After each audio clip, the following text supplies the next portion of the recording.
అదే RTV app వార్తల్ని క్షణాల్లో చదివే అవకాశం ఉంటుంది. ఒక న్యూస్ పేపర్, ఒక టెలివిజన్ ఛానల్ మీ చేతుల్లో ఎప్పుడూ ఉంటాయి. ఆరుగురు సీనియర్ కౌన్సిలర్లు అందరూ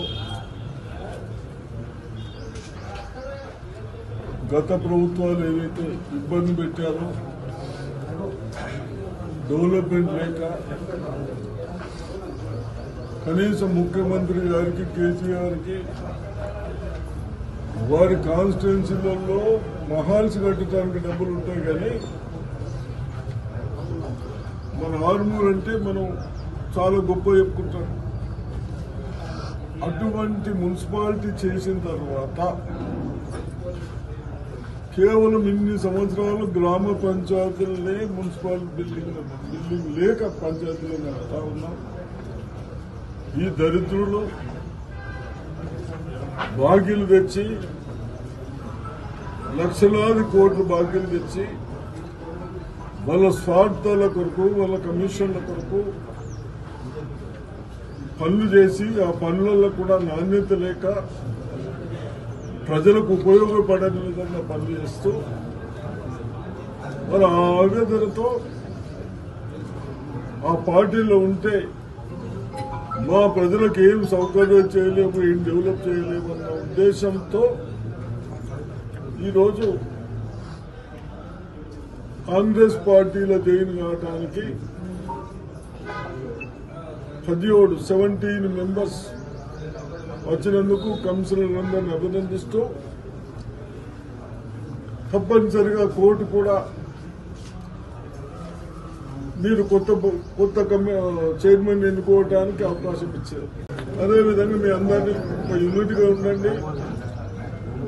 తప్పనిసరిగా నేను ముఖ్యమంత్రి గారికి టైం తీసుకొని, ఈ బాధ్యత గల కౌన్సిలర్స్ కాబట్టి కనీసం వాళ్ళకి మున్సిపల్ బిల్డింగ్ కొరకు ఎస్టిమేషన్ చేసి డబ్బులు ఇప్పిస్తే ఆ కాన్స్టిట్యున్సీ పెద్ద రైతు వారి కాన్స్టిట్యున్సీ కాబట్టి నేను తప్పనిసరిగా ముఖ్యమంత్రి గారికి చెప్తాను, ప్రయత్నం చేసుకుందాం. 2-3 రోజుల తర్వాత టైం తీసుకుంటాడు వినయ్ రెడ్డి.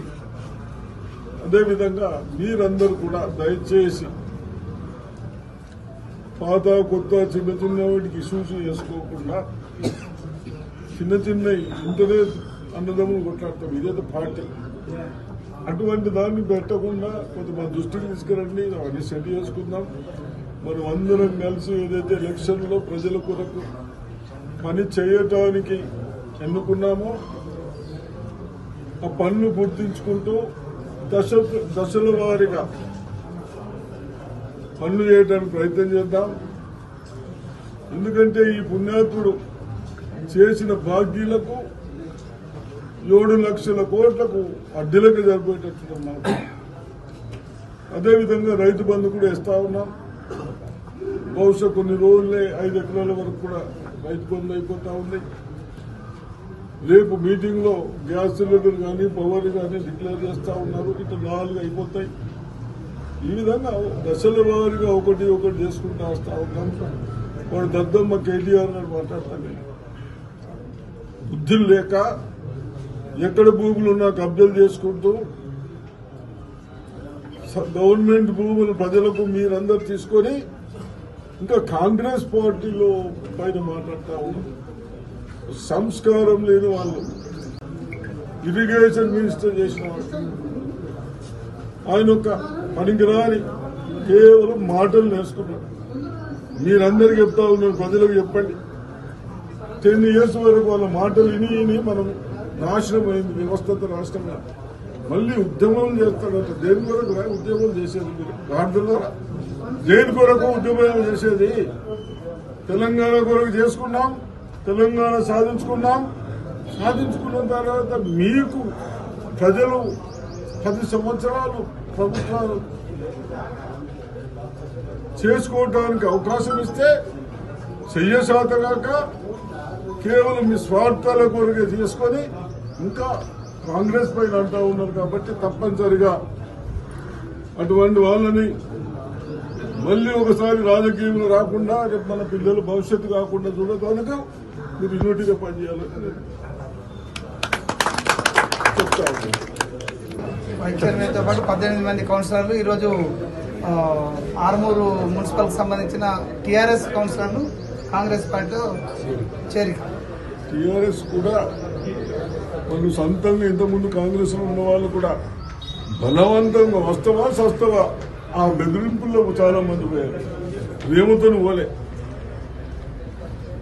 కాబట్టి అన్ని చూసుకుందాం. ఇంకా సిగ్గు లేకుండా ఉద్యోగం అంత ఉద్యోగం లేదు. ఈరోజు ఆర్మూర్ నియోజకవర్గంలోని ఆర్మూర్ మున్సిపల్ కౌన్సిలర్లు 17 మంది కౌన్సిలర్లు టీఆర్ఎస్ పార్టీని వదిలి కాంగ్రెస్ పార్టీలో చేరడం జరిగింది. ఒక వైస్ చైర్మన్ మున్ను గారు 17 మంది కౌన్సిలర్లు అందరూ కూడా చేరడం జరిగింది. వారందరికీ కూడా కాంగ్రెస్ పార్టీ తరఫున శుభాకాంక్షలు తెలియజేస్తున్నా.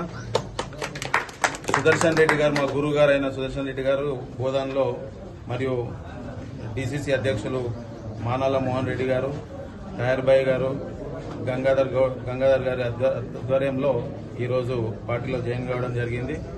వారందరికీ కూడా ఒకటే చెప్పడం జరిగింది, తప్పకుండా మీరు ఈ టీఆర్ఎస్ పార్టీలో ఏదైతే మీ గల్లీలో కానీ మీ వార్డులో కానీ ఏదైతే అభివృద్ధి జరగలేదో కాంగ్రెస్ హయాంలో మీకు అభివృద్ధి అనేది ఎలా ఉంటుందో చూపిస్తాం. అదేవిధంగా మున్సిపల్ బిల్డింగ్ కి ముఖ్యమంత్రి గారితో మాట్లాడి గత గ్రామ పంచాయతీ ఏదైతే దాన్ని మనం కంటిన్యూ చేస్తున్నామో ఆ గ్రామ పంచాయతీ బేస్ లో మంచి అధునాతనమైన మున్సిపల్ బిల్డింగ్ కట్టుకుందాం. దానికి 3-4 కోట్ల రూపాయలు కూడా ముఖ్యమంత్రి గారితో మాట్లాడి ఇప్పిస్తానని కూడా చెప్పడం జరిగింది. దానికి ఆర్మూర్ కాంగ్రెస్ పార్టీ తరఫున ధన్యవాదాలు తెలియజేస్తూ రానున్న పార్లమెంట్ ఎలక్షన్ లో భారీ మెజార్టీతోని ఆర్మూర్లో బీజేపీ కన్నా అత్యధిక మెజార్టీతోని గెలిపియాలని చెప్పి కూడా ఈ సందర్భంగా తెలియజేస్తున్నాం. అట్లానే చాలా వరకు కాంగ్రెస్ సీనియర్ నాయకులు ప్రతి వార్డులో వాళ్ళందరినీ కూడా కలుపుకొని ఇంకా గట్టిగా పార్టీని బలవంతంగా చేసి ఏదైనా చిన్న చిన్న సమస్యలు ఉన్నా గానీ మనం అందరం కూడా కూర్చొని ఆ సమస్యల్ని తీర్చుకుందాం. అదేవిధంగా ముఖ్యమంత్రి గారు స్పెషల్ డెవలప్మెంట్ ఫండ్ కూడా ఇవ్వడం జరిగింది. దాని ద్వారా సుమారు 10 కోట్ల రూపాయలు ఇచ్చారు. దాంట్లో ఒక 3-3.5 కోట్ల వరకు ఆర్మూర్ పట్టణానికే కేటాయిస్తూ ప్రతి వార్డులో కూడా అభివృద్ధి చేసుకుందామని చెప్పి కూడా ఈ సందర్భంగా అందరికీ కూడా తెలియజేస్తున్నా. ప్రతి ఒక్కరికి పేరు పేరున ధన్యవాదాలు. ఆర్మూర్లో గత వైభవాన్ని కాంగ్రెస్ పార్టీని తీసుకొద్దామని చెప్పి కూడా ఈ సందర్భంగా ప్రతి ఒక్కరికి కూడా తెలియజేస్తున్నారు. ధన్యవాదాలు. మరిన్ని వీడియోస్ కోసం ఛానల్ ని సబ్స్క్రైబ్ చేయండి. లేటెస్ట్ అప్డేట్స్ కోసం వాట్సాప్ ఛానల్ ని ఫాలో చేయండి. అండ్ లింక్ డిస్క్రిప్షన్ లో ఉంది.